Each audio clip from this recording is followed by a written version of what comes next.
actually, I was really interested in the stuff that's not exciting, right? That's the whole point, I think, of one of the points of my book, is that we hear these stories of like the Elon Musks and the nerds like Zuckerberg, and we're either frustrated at them or we don't understand them, and technology is always this amazing, exciting thing that will change the world. And actually, that's one of my points in my book, is that technology is imperfect. It's made to be good enough, as I talk about in my book. It's made to be, in some ways, just working for now, to be fixed at a later time.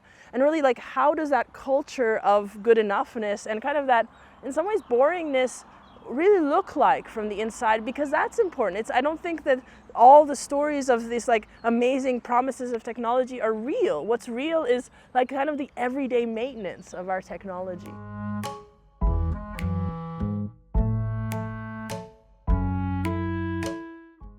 The story that really stands out in my mind is about a Syrian engineer who moved to Berlin with his family in around 2015. And it really kind of captures this moment of really good enough work that I talk about in my book, because we imagine people working at a corporation under a certain deadline to really be working from morning to evening, to really be very passionate about their work. Also, the story that a lot of I think corporate workplaces tell us is to be excellent, to be a great worker, to be an amazing worker. And here you have a story of somebody who's really overwhelmed about the war, about their family, who's still at war or within the war. And he just explained to me that he would have months where he came to work really not doing that much, kind of making sure that things were somehow done, but not being amazing or excellent. And I think that's also that story of good enoughness that I talk about in my book. It's not only about that software falls apart and is not perfect always and is just made to be good enough. I also talk about this other side of my story in my book, about really the way we work. And I think it has to do with software engineers, but a lot of us, that we're not always excellent and perfect. And there are times in our lives, this is an extreme example of war, but there's times in our lives that we don't do an excellent job, and that's totally okay, because something else matters. Our family, our whatever else that we have in our lives, our friends, our other hobbies, is very, very important. So I think also that's another thing that's really struck out in my head is this personal world that I try to bring readers into.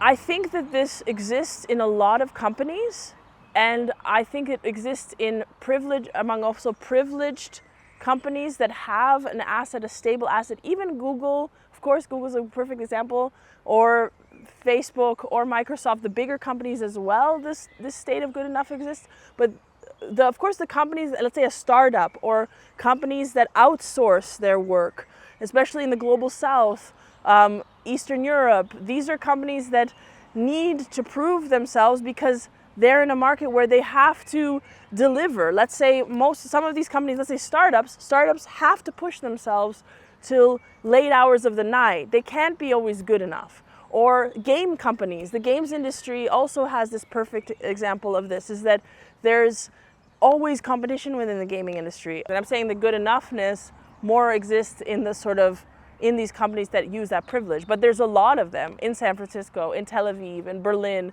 in London, in Amsterdam. I mean, these sort of the global rich north, I would say, for sure, good enoughness is everywhere.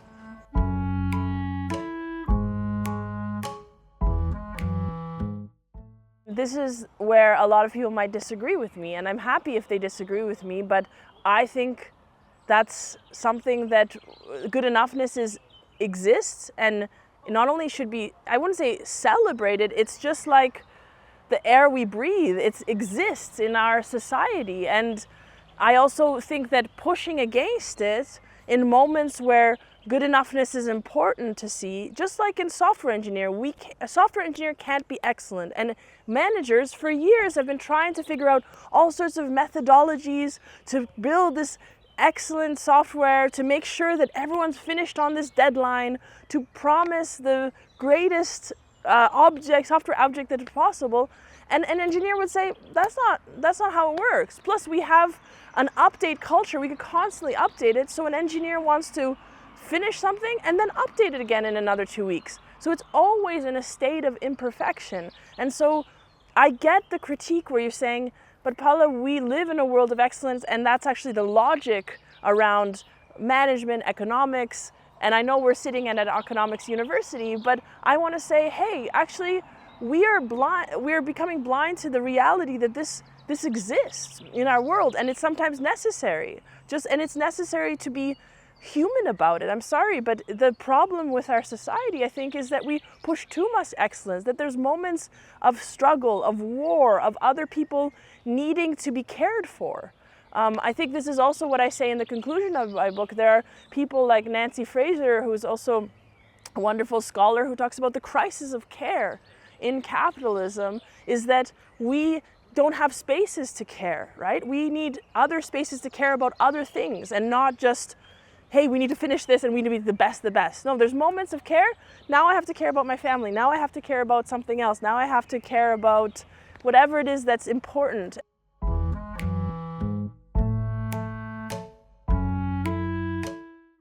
I think it's incongruent with sometimes what is being taught in schools of management. I know that, and I think that that's also why I'm here and why I'm a professor here at this university, is that I want to also counter that. I don't think that it's always okay to just take what is said at face value. I think that's why we have social scientists, anthropologists, historians at this university, is to push a little bit back and say, let's think about this twice. Let's not take this at face value. I quoted these things in my book around the Harvard Business Review was lying on the desks of the managers of the software company, and it'd be really like 6 key points to excellence, right? And like there's always these like the top 10 tips to be an excellent manager, the ways in which you could achieve the best, and this is, I know that that's the way in which management has strived for. I know that's